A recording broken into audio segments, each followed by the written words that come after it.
that nice. Over dollar bets and dice, niggas lose their life. Ain't that shite? But shit, that's how the ghetto is. My uncle just got out and served a whole 10-year bid. Little kids in the ghetto with no shoes on. Go to their friend's house cause mama ain't got no food at home. It ain't say that babies, the ladies is walking with AIDS full blown. I felt UGK when they say one day you hit it.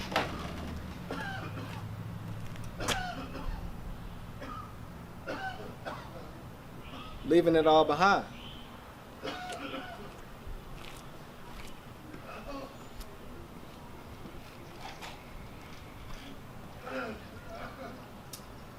How does it feel if you popped out when you're 5 years old and he murdered? How does it feel if you got partners that's 15 to 18 years old who's knocked off, and one of them get knocked off for being in the wrong place at the wrong time? Going to his funeral, seeing his face in the casket and seeing his mama cry, you know, that presents trauma. How does it feel when you see somebody who used to come to your grandma's house every day, and before he go around the corner, you one of the last few people he see, then all of a sudden his sister come around the corner screaming, "They not killed my brother." How does it feel when you got another associate who used to sit on the same porch as you, who brains get splattered in front of your grandmama's house, and all you hear is your grandmama screaming? Welcome to my documentary.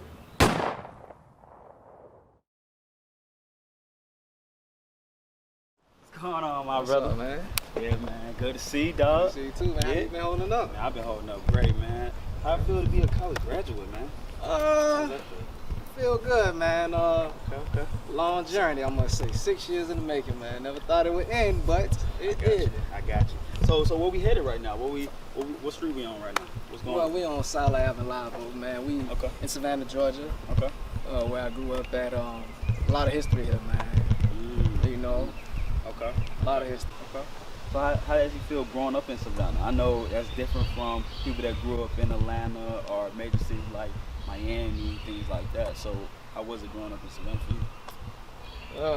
Well, you know, Savannah is a very small city. Right. Crab is in the barrel bucket type of city. It was hard, man. You know, the odds is definitely against you. The odds is definitely not in your favor if you're born here. You know, what you're deemed to do as a black male coming up in Savannah is basically either be a statistic to society, sell drugs, not finish high school, or have a child at a young age and don't take care of your priorities, your responsibilities. So that's what Savannah was like, man. So this is where I got my start at, and this is what kind of made me the street right here. It was Insurrection Street, I must say the least. So you will say that you proud to, you know, be from Savannah and be from a small city. It helped you become the man that you are today. Sure. Yeah, man. Cause I know I've been in Savannah, man, and I love Savannah. I just like it for the weather, and it reminds me of Florida. You know, cause y'all got that warm weather. It's humid, but man, I tell you, it get hot out here. It get hot. And that's what I try to tell people, man. You know, compared to Atlanta, Savannah's more humid, so to me it really don't really get hot in Atlanta, but down here, this is the dirty South, as I like to call it, so it gets hot and humid as it has gotten hot and humid on these streets. You know, on these streets, man, we call it tapping, but we used to slap box at my grandma's house in the lane. We used to basically, my cousins, you know, they want you to be as masculine as possible. So they would I used to get off the school bus and just walk down the street, and they'll just come and slap me, pick on me, tell me to man up and toughen up, stuff like that, because, you know, I grew up around gangsters, man. You know, I grew up around people who wanted to live the street life, So okay. So growing up in Savannah, I know that you say that you got off the bus, they used to tap, right? Okay, so do you feel like that actually helped you become, you know, the man that you need to be, and helped you in, like, you know, with the reality and everything of the real world? I would say a little bit of yes here, but as well as my mother, because my mother, even though she's a woman, she was like a gangster in her own mind too, because she was so hardcore. And then my father, even though he was incarcerated the majority of his life, the little bit of time that he was home, his rep that he had in the streets, I had no choice but to be not a tough guy, but just basically be able to hold my own if somebody would approach me in the wrong manner. So, how was your dad?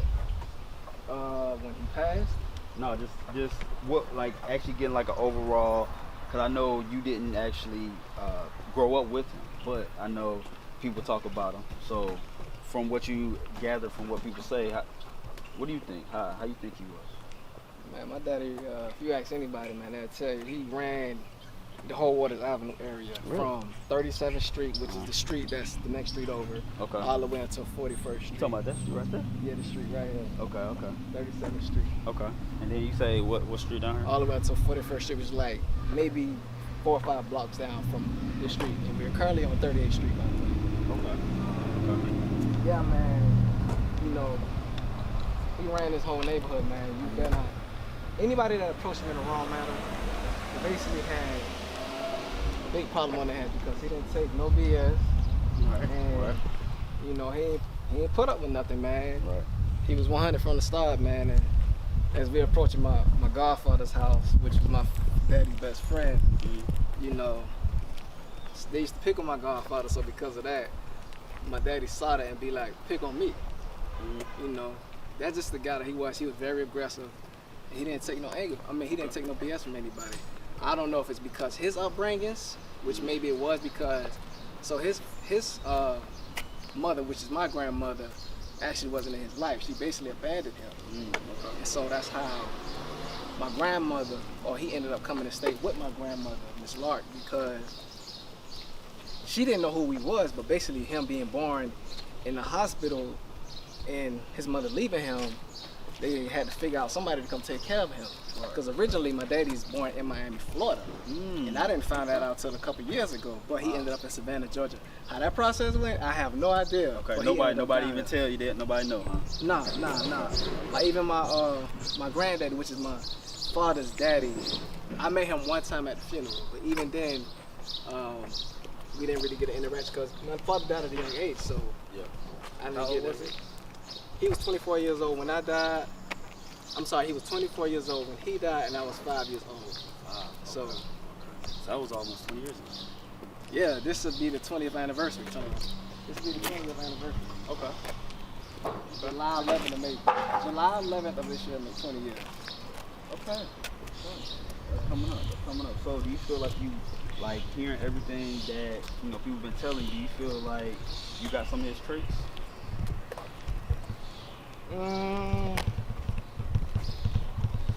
I would say yes, and I would say no. Okay. So we'll go with the no factor. Why no? It's simply because my mother saw how my father's life was, how he lived his life, and I had a mother in my life who was very stern on making sure I didn't become a product of my environment. Okay. She was hell bent on making sure I didn't succumb to the street life. Okay. So because of that, I didn't pick up a lot of his personality habits, but some of the personality habits that I did pick up, I'm very stubborn. Okay. Sometimes if I don't get my way, I might not show it, but I definitely be persistent in trying to get my way until it actually happens. Right. But I always tell people, if he was still living, I think I would have been more into the streets, to be honest. Okay. Even though my mom was very stern, but it's just, I think it's pretty evident. I don't know if he would have changed his life, if he would have still been living, but I know for sure, if he was still living, I would have been more involved in the streets. Okay. Do you still feel like you got into the streets regardless of him living or not? You know, you still got a little taste of it? Yeah, for sure. Okay. For sure. What made you actually not take that direction and say, hey, you know, this is not what I want for my life or for my kids' lives, and I just want to be better than the next? I mean, so you know me, man, the objective in life is to always be different, never be the same. You got to stand out. Right. So me basically being... well, not to cut you off, but when did you actually come to that realization that you wanted to be different and not like the people that you grew up around, you know, people that you meet?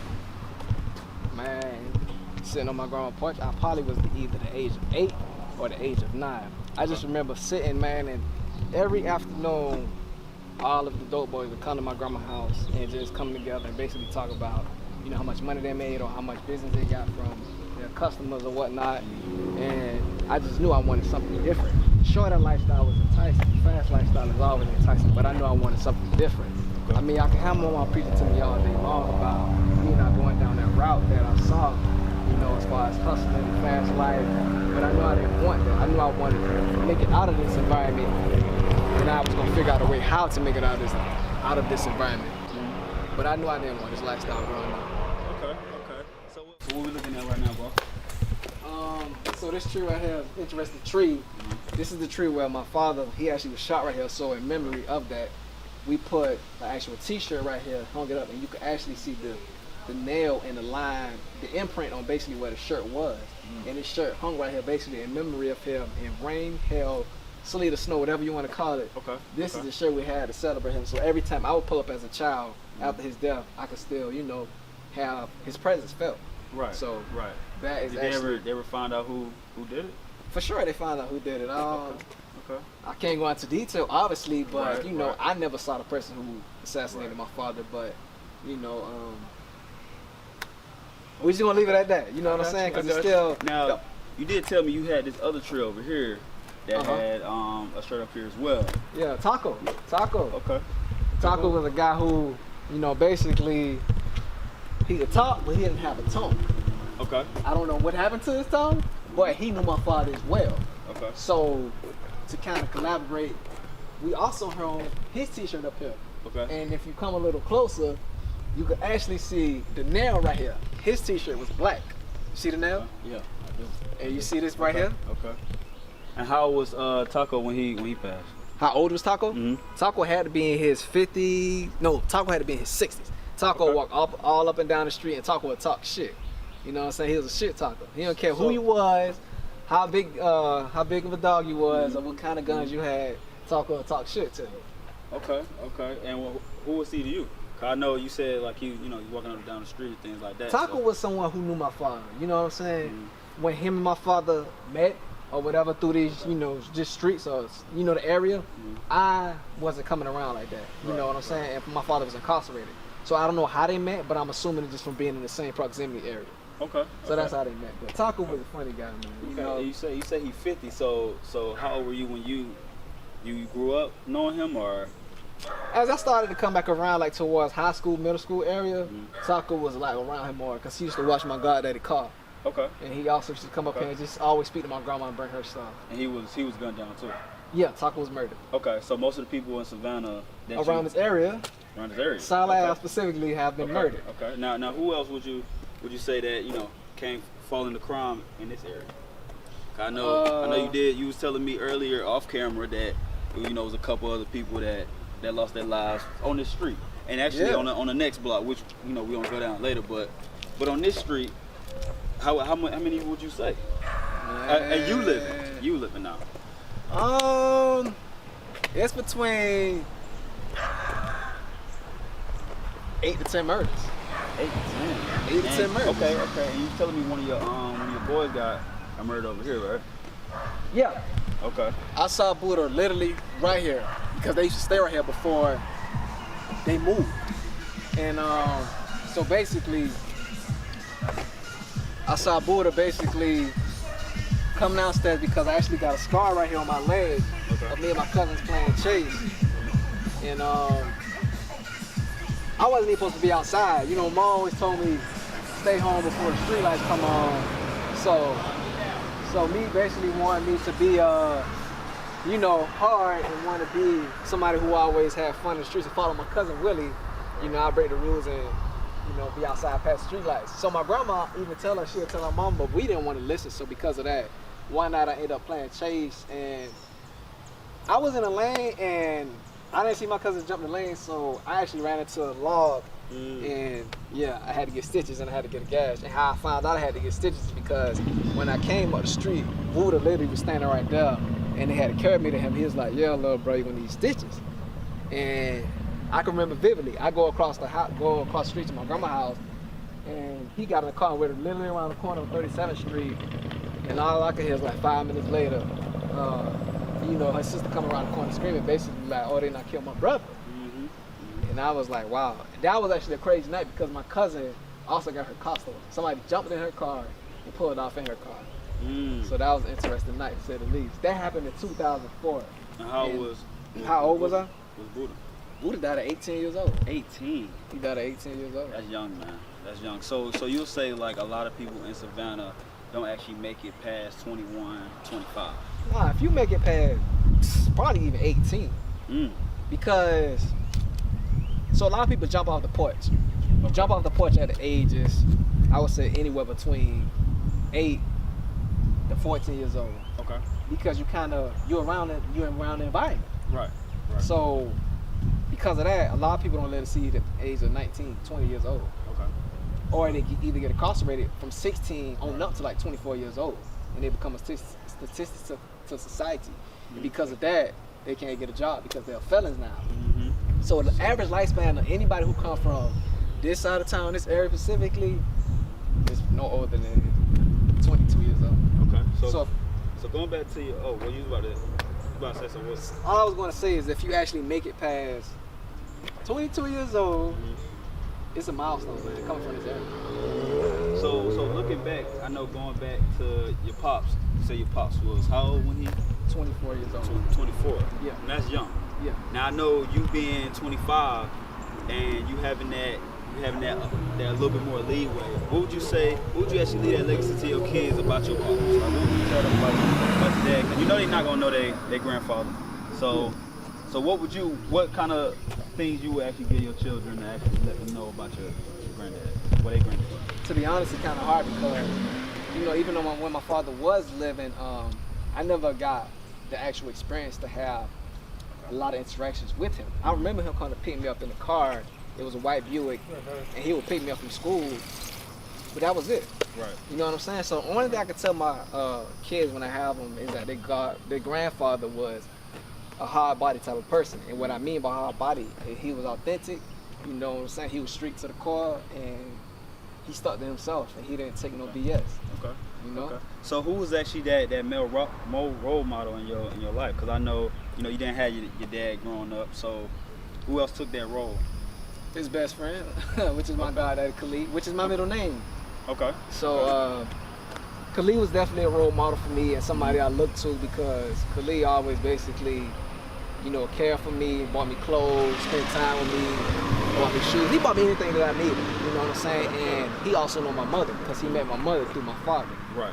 So Khalid and I will also say a few people from, my grandma's house. Okay. I looked up to them for certain things, but Khalid was more so like around this area, a father figure for me. Okay, so did you want to take me around the neighborhood, show me, somewhere you grew up and what's been going on? Because I know you was telling me earlier that this place used to be, the livest. Trap. Okay. That's where it goes down there. Right.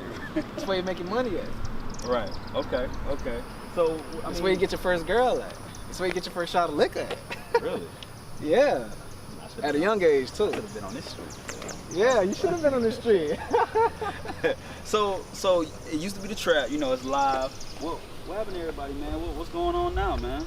I know, it used to be BET. What used to be this area? Yeah, so BET Street is the next street. Okay. Oh. So you actually gonna show me that? Yeah, I'm gonna take a walk. All right, let's do it. Yeah, because I know, being in Savannah, they did say it was like certain parts in the area that were real busy, and you couldn't go, right? Yeah. So now, if I move to Savannah, can I go to any other places now? Hell yeah. Okay. And the reason why is because everybody's either dead or everybody's either in prison. Not jail, but in prison. Okay. All right, so what you got to? Nah, go ahead. So coming up on this street, what memories do you have coming up on this street? The memories that I have, I don't really have any crime-related memories, but as far as actual memories, I can remember me and my cousins used to always, get fresh out of school. Instead of doing homework like we were supposed to, we was disobedient and we would actually come on this same block, BET Street, and we would play freeze tag, and we would sit right here at this green and white house, and we would all sit on the porch, we would laugh, talk, you know what I'm saying? Just indulge in adult activities and want to be grown. Right. You know what I'm saying? Right. And we would stay on the street all day until it was 9 o'clock at night. But we supposed to be home by the time the street lights come on, but we was disobedient. I got you. And we wanted to have a good time and be adults. Cause like I said, it was really big BET, Black Entertainment Television, but just the Savannah edition. Oh, I'm sorry, the Solid Ave edition. Okay. So it used to be more people out here than it is now. Cause I mean, looking now, Shit is there, right? It's you know, it's about Shit is what there. 4 or 5 of us out here. Yeah, man. Shit, it used to be about 30 of us. Okay. Between 20 to 30 of us. Okay. Am I lying? So basically, y'all used to just run this area. Yeah, man. This street and that street over there, y'all used to basically be out there and be going crazy. Yeah. Definitely understand. Okay. Now, I'm glad it's a beautiful day because we get to actually get a chance to walk around and see, you know, what houses that you used to see. Hey, what's going on? How you feeling? What's how y'all going on? doing? Where this be back? I want to be there. Hello. But yeah, so do you remember any of these houses coming down here? What house you used to go down, you know, and just relax with your friends and family? Where y'all used to go? Sure, Rico, remember we used to be at this house right here. Yeah, man. So you say this is your grandma's house right here? Yeah, this Green and White House is my grandmother's house. This is basically where I got a lot of, you know, learning how to hustle, learning how to be my own man, learning not really to trust anybody, stand on my own too. Okay. This house right here, man, this is it right here. What's up, man? It's my cousin Rico, man. You know. Okay. Yeah, man. Good to What's see up you. with you, cuz? What's up with you? What's up with you? Nothing much. Chilling, man. Chilling, man. What's up? How y'all doing? What's What's up? up? No problem. What's That's up, my partner brother? Dino right there. You know what's up? What's good with your family? Nah, man, you know, What's good chilling with out here. Oh yeah, so yeah, we're coming from up north Midwest, man, up there, man. It's just a big, it's new to me because like I didn't grow up like how it is, like, you know what I'm saying, like it was a lot of us together, and he was like a generation or two younger than that, you know what I'm saying, watching all us grow up, man, and he just, you know, kind of looked up to us a lot, and I always used to talk to him, and I saw that he would listen, he would really listen, so I just try to stay in cuz ear, man, and you know what I'm saying, mold him from what I molded myself from, but in a better way, you know what I mean, because with me trying to mold myself, not to be out here, but be out here at the same time, you know what I mean, is you 1 foot in and 1 foot out, you know what I'm saying, I'm on one side negative, and on the other side, that's positive, you can't double dutch but so long, you know what I mean. And I just been trying to teach him from my wrong choices, let him know the real, the good and the bad. But you know what I'm saying, when you take a decision on whichever path you gonna go, you really have your head focused on that. You know what I'm saying, to change or to be focused with what you're doing really, just so you could, if you're doing wrong, even if you're doing wrong, you know what I'm saying, like, make it where that you know you ain't gonna be doing long forever, so you'll keep a positive way. You could probably try to positively get out of it, you know what I'm saying, without messing up your life. And if you're doing right, just stick to doing right, man, you know what I'm saying, because it's like, everybody you ain't necessarily gotta be gotta be out here. It could be a temporary situation. You might need to hustle real quick to get your rent together or something together to make you go the right route, the legal route, or anything like that to get right, you know what I mean. It all depends on your your circumstance and the level that where you at right now, where you trying to go. So I always tell cuz, man, I always talk to him. The very one thing that's really important to me that I always told myself to teach him, like no matter what you're doing, it's always levels within that same category of what you're doing. Like, it's different levels to it. You gotta explain, you gotta experience. It could be the same thing, just on a different level, or involving a different person, or many people. That's a different level from the level you come from. So, you know what I'm saying, always pay attention to your levels and elevate. Yeah. You know what I'm saying? Yeah, I definitely know what you're saying, man. Yeah, because I know you're gonna be teaching him different ways. Because I know you said you 5 years older than him, so you know you're gonna be telling him certain things, you know, what to do, what not to do. But I know he's still gonna do his own. Yeah, you But know. he still got your teaching though. Yeah, I'm still gonna listen though. Of course. Yeah, he always going, taking advice, and you know what I mean. He got to be a grown man himself too, you know, Right. make his own decisions and all. But you know, it's really just it's always to bounce your ideas off somebody and keep your mind working in a positive way to keep growing and enlightening yourself, and enlightening yourself from others as well as enlightening them too from what I may get from him. So you know, But man, cuz man, it's really good that you came through to holler at me, man. I'm about to get out of here in a minute, man. Holler at Granny before you dip too, man. I do, man. It's good to see you too, Happy man. birthday, man. OG status. Yeah. OG status. Yeah, Trip. Yeah. Appreciate y'all, man. I appreciate being able to do this and speak on cuz man, I know he gonna make a way, man. Whatever he doing, he's staying focused. You know what I mean? Like how I always told him, he gonna go in the right direction. And you know what I'm saying? If I don't even be in the full picture, I know he gonna come and holler at me before he like, cuz, you know, I'm about to make this move. What you think? You feel me? I give him my insight. You know, that's how we rock. He take it and mold it into, you know, how he can make it work for him and what he can keep and not keep. Take off, and, you know, got him behind his back all the way. Sure. I'll holler at y'all, man. I'm about to get out of here, though, man. Good see. Yeah, man, that was real good, man. I know you've been through a lot, but I know that you overcame it, and you about to go to something totally different. You about to do something totally different. So I do want to know though, like, what do you feel that this area has taught you as a man, and how would you take it on and pass it on to your kids? One thing these areas taught me is stand on your own 2 feet. Okay. You know, you can't depend on man or woman, but man in general, because, you know, obviously, I've been brought up around guys. Right. You can't depend on the man for nothing. Right. You can't trust nobody. You know, if I learn nothing from here, I take those 2 things from me. I always get your own money. Okay. You know what I'm saying? Mm-hmm. And do it relentlessly. Right. You know, I grew up seeing everybody that came through this area, they got money and they did it relentlessly. Okay. Some weeks they went 5 days straight in a Dickie outfit. You know what I'm saying? I don't know if they washed or not, but Right. I know they kept the same outfit on and they was getting money. Mm-hmm. And I like that. You know what I'm saying? That was very enticing to me. But those are the few things I learned, man.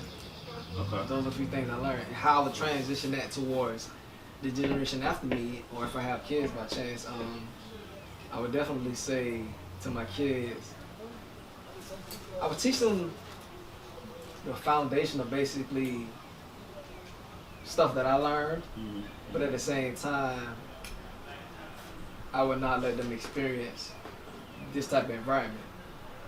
Okay. And what I mean by that is, I would let them basically just learn from hearing me giving them experiences. I don't know if that would kind of click with them, Right. per se, but I know for sure I wouldn't want them to experience this environment because everybody don't make it out of this environment. Exactly. But are you still gonna bring them around and show them, just like how you showing me about, you know, your grandma's house and all your cousins' houses nearby? It depends. What depends? Why wouldn't you do it? It's a good question. Yeah. I have no reason to why I wouldn't do it, Right. but I know for sure I wouldn't want them to experience it. But Right. me bringing them around here, that's not something I wouldn't fully, you know, take out of question or out of thought. So maybe I'll do that. You never know. We just gotta wait and see whenever I have kids. Yeah, cause you grew up here, man, and I know this is a beautiful city, especially in the summertime. Yeah. So with them coming out here, you can bring them in the summer, you know, let them see what's going on, take them downtown, let them explore everything. So I know I love it out here. Yeah. So, but I do want to know how you feel about like the recognition out here now, because I know Savannah, it wasn't getting that much recognition in the beginning of time. Now people are catching on, people are moving down here, just like how they moving down to Florida, and they retired. So how you feel about that? I still feel that it is not as recognized as it should be, Okay. based on the people who come from the city, the industry that they're in. Right. We keep seeing rappers and we keep seeing basketball players, Right. but we have yet, as far as my knowledge, we have yet to see somebody who's going a similar route as I am make it out and become big. Right. So until we see more of that, I feel like Savannah's always be at the bottom of the map. Okay. So you feel like you're gonna be the change that you need to be forcing that. Yeah, without doubt. Okay. Without a doubt. So you gonna put Savannah on the map, as you will, because I know you do have Quando Rondo out here, and he's, you know, making a big name for Savannah. And then y'all had Camouflage. Yeah, a lot of people don't know about Camouflage. Right, exactly. So, you know, y'all had him. And I had Camouflage's daughter too, but you know, I don't know. So at the same time, it's like y'all do have big names coming out of here. Y'all even have the guy that played Ghost. Yeah. He came out of Savannah. But again, that's entertainment. Right. Entertainment in the music industry. Mm-hmm. We have yet to have somebody come from straight out of, you know, college or high school, going to the entrepreneur route or going to business. You know what I'm saying? Or philanthropy in general. Okay. I have yet to see that. I'm not saying it's impossible, but if I have not yet seen it, I'm going to be the first to break that. Okay. So you actually gonna come here and you're gonna change it up. So earlier I heard you talking about that you're gonna come back and then you're gonna basically put your imprint here in Savannah. Yeah. Now is it gonna be something more of like a boys and girls club, or is it gonna be something more of like a vocational school, or what are you actually going for as far as like a building here? A mentoring organization for men, young men. Okay. And then I would say I want to start my own school here in Savannah. Okay. I got you. What kind of school? What is it? Is it more like elementary, middle, or art school? Actual school. Really? Yeah. Okay. So like kindergarten through 12. Yeah, actual school. Okay, that's dope. Where would you put it? Because I know y'all have co-plays. I know you have Savannah State, and y'all have Beach High School, and other high schools out here. But where would you actually put, like, what side of town? Right here on the east side. On Waters Avenue. Okay. On the main strip. Mm-hmm. Main strip. If the building is vacant, I've been actually looking at a building for a couple of years. Okay. But if the building is vacant, I would definitely put it right on the main strip of Waters Avenue where I came from. But if I can, then I would definitely find a building on the east side. But I would like to keep it on the east side in general. East side, okay. Because that's where, outside of Waters Ave, that's where I spent the majority of my life at, on the east side. So what about the mentorship for men? Where would you put that? The same area. Same, just the east? Why is the east? Is it because that's where you grew up? This is where I grew up at. This is where I got family on the west side, you know what I'm saying? But the east side is home for me, it's Savannah.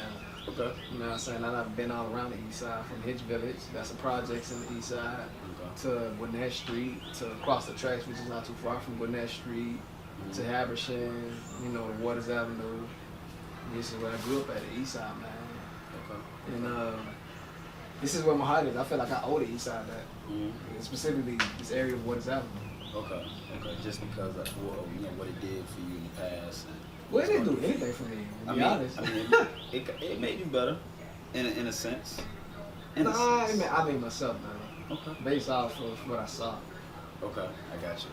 You didn't fall victim to it or fall short to the low comings of Savannah. Well, I knew my mindset at a young age. I knew my mindset bigger than the city. You know, I knew that. So by me basically knowing that, I pushed myself, and it just took from somebody that God sent my way to really like put that back in my mindset on why are you here? Right. So when I got that, I was like, okay, why am I here? Right. Because I know you went to Savannah State. Yeah. You was at Savannah State for a couple of years, and being that you grew up in Savannah, going to Savannah State, what made you leave Savannah State and say, this is not the school for me. I want to move to Atlanta, which is only 4 hours out. Man, I went to Savannah State because I wanted to leave home before I even went to Savannah State, but Mom was like, what if something happened, So instead of me being like, all right, I stayed in Savannah State, but the reason why I left, it wasn't no diversity there. I felt like I was going through school all over again from grades K through 12. Right. So, I wanted to be in the city and I wanted to be around diversity. So I wasn't getting that at Savannah State. So I came to the conclusion that I did everything I could by the time I had left.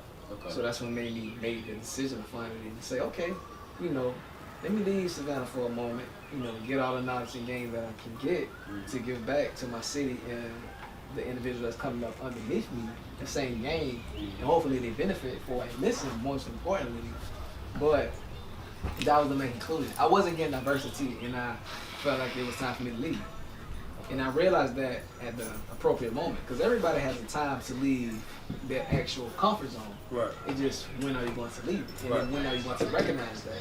You know what I'm saying? Yeah, I do. So, I do. So being that you left Savannah and went to Atlanta, do you feel like Atlanta changed you in certain ways? well, you already know firsthand. I was going to Atlanta before I moved to Atlanta. Right, I know you was thinking ahead of time before you even got to where you was going. But I'm saying, like, as you touch down and from the start of Atlanta to now, do you feel like it changed you in any major way?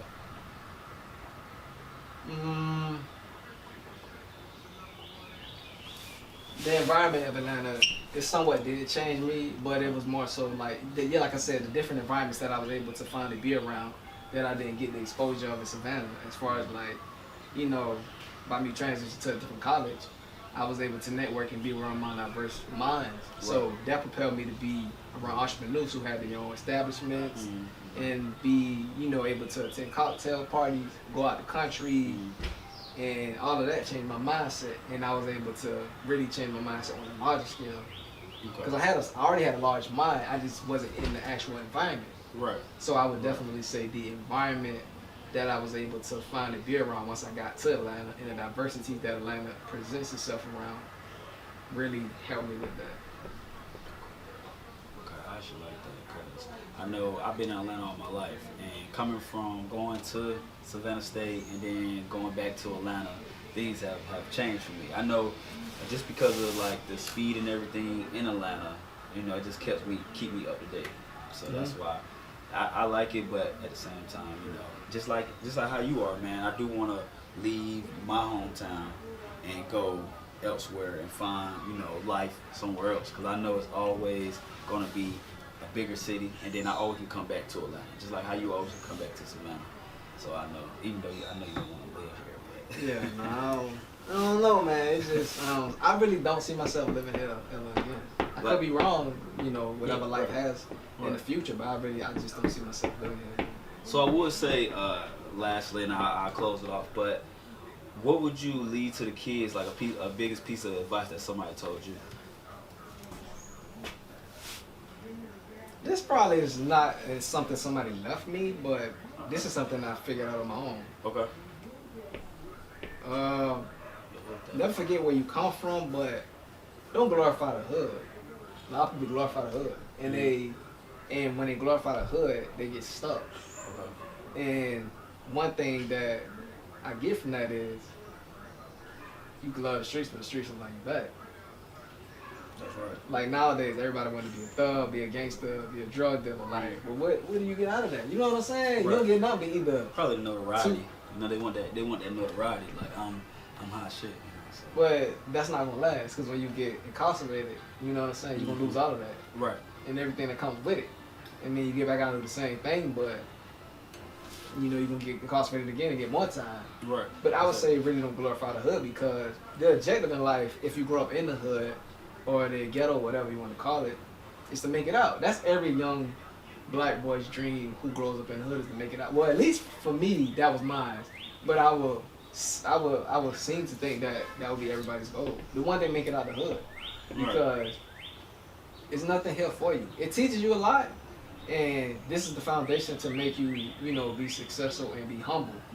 And you have a story to tell, which everybody's love. But at the same time, you shouldn't glorify it, right? Because it doesn't love you back.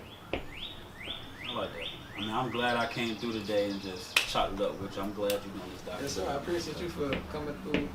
Kicking it with me. Oh, no problem, man. You know, I've never been to your grandma's house, so it's always nice to come and see where you're from and how you go about doing things. Now I know a little bit more about you that I didn't even know back then, you know. So I'm glad I came here and I got to get to know you a little better. So. Yeah, man, it's always fun. There's still more to know, but we'll say that for another time. Of course, of course. Yeah, you still evolving, so yeah. So there's more to tell. Cole, what up? Walk to the store with me. What you, man? What's the stuff? Yeah, we want to show a lot of Julio's real quick. Alright, my boy Slav, what's up, man? Goddamn, how y'all gonna shoot a video and don't have me in this motherfucker? I ain't lying. My partner's right here. What's going on, guys? something good. What y'all got going on? What's up there, bro? It's the 38th, you know, 38th for Live Oak. This is what it all started from right here, man. Appreciate it. You know what I'm saying? Good time. Yeah, lying, boy. Shit funky around here, boy. Shit get funky around here. So man, like, alright, this is the street right here, 38. We call this BET, man. We had a lot of trap houses around here. A couple of these houses still around us, you know. We done been having a little Hey, Lavelle, how you doing? organization, as you can That's call where it all you know, started from right there, Miss Stacy. Man, I had I was trapping that first house right there. Tell us to go First home two and corner shit. houses, you know what I'm saying? We had that on lock. And just like family, everybody you see around us is just people who cuz grew up around, you know, got some of the people on the porch and whatnot. All these houses, we just been doing our thing. And it's just been a lot of going on, a lot of shootouts around here. A lot of drama, just BET. Anything you want to see, you feel me? Right here on these streets right here. But you gotta catch them bright early in the morning now. You know that shit go now. Bright early in the morning, that's when the fight go down. Nighttime, that's when that shit gets funky. Yeah. Shit goes down. That's when we really reeling it in, you Shit know? goes down. Don't let the summertime hit here, boy. What? Summertime hit here, boy. It's up. What? Boy, we up there, boy. Man, Suave, better tell them, man. Better tell them how that shit go at nighttime. Shit gets funky. I mean, funky. So what can you tell me about this area, man? It was like it was a little busy over here. Man, this area used to be hot right here, man. I remember, you know, I couldn't even cross the street to a point, man. But this area right here, when that goes down right there, used to be Chicago's Fish and Chicken, which was the original establishment right here. They served your hot wings, you know, fried fish, gizzard. You know what I'm saying? See, like, if you get the sign right here, this water's there right here, man. It's official. Yeah. We be like, man, back in the day, like, out of the older cats and whatnot, they'll be like up here just trapping, you know what I'm saying? Posted up here live, serving off, getting, you know what I'm saying? Getting off, trying to get some bread, you know what I'm saying? Feed their family. Not right now, fam. Just that's another day in the life up here, man. You know, coming up here on the daily, getting off, trying to make some money, making moves, you know, all kind of just everything, man. People up on the corner standing, waiting for something to shake. You know what I'm saying? Nice to walk this street up and down, man, as a kid, man. You know what I'm saying? Trying to figure out how I'm gonna make it out. I'm trying to come up with a plan on how I'm gonna make it out. You know what I'm saying? So this is a store that was like popping and everything. Everybody. Man, yeah, we call it Julio's, but the actual name is Penny Saver, man. Yeah, it's a legendary If you from store. Waters, you know about this store. Landmark. This is a hood landmark right here, man. Okay. Neighborhood store, official hood landmark. You know, it's gonna be here. Chill's 25 cents, juice is 25 cents. You remember that? Yeah. Well, are they still 25 cents? Nah, hell Man, no. you know, man, they be wanting money, they go up, man. They going up, man. Okay. Did y'all was gonna get some out the store? Nah, man, we just walking around up here for a little minute, man. Just really taking y'all through, like. I say I want the 25 cent juices. You know what I'm saying? Man, I do want to appreciate you for bringing me around Savannah, man. You showed me the crack hunt. You showed me some of your neighborhood. Yeah. But in and off, man, did you say that you released all your trauma for the day? First of all, I'm glad you was able to come to the trenches and let me show you around, you know. Hey, glad you to have me, you know. Yeah, but to answer your question, I'm not quite sure, man. I guess the transition to tell. Okay.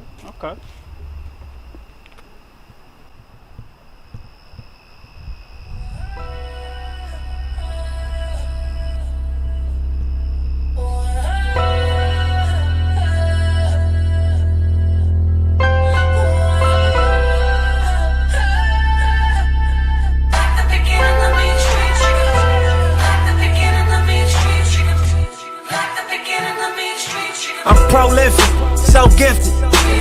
I'm the type that's gon' go get it, no kidding.